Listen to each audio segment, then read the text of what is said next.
Now, the Trump administration had a program in place that made it financially beneficial to those countries to keep their people inside their borders. But if they didn't do it, they didn't get the money. Now, Joe Biden's tried to twist it around and say, well, there was all this money left in the account that didn't get paid out, so it's Trump's fault. You can't. This is Joe Biden's fault.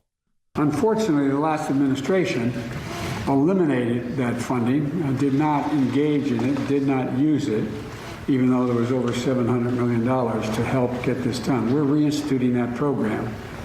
And there are, as I said, there are many factors as to why people leave in the first place. Here's what scares me, Than. If they get rid of the filibuster, okay, and you've got a 50-50 Senate, but the tie vote is the vice president because she is the president of the Senate, what is the bill we'd be looking at? Jay, let me answer that in just a second. Let me first just give the facts about what that statement that was played, that the funding had been eliminated. There was $615 million that was reviewed by the Trump administration in 2017 because they had to comply with what Jordan said. Those countries have to cooperate with enforcement if they're going to get that money. They did a top-to-bottom review.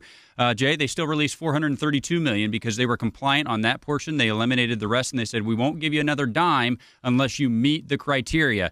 That is what's called following the law. We discussed that with the Taylor Force Act just the other day. That was the proper move by the Trump administration. Unfortunately, President Biden doesn't know what he's talking about there. Jay, to answer your question about if the filibuster is removed, the law that you would get would look an awful lot like the sound bites you've been playing from Vice President Harris. It would look like open borders.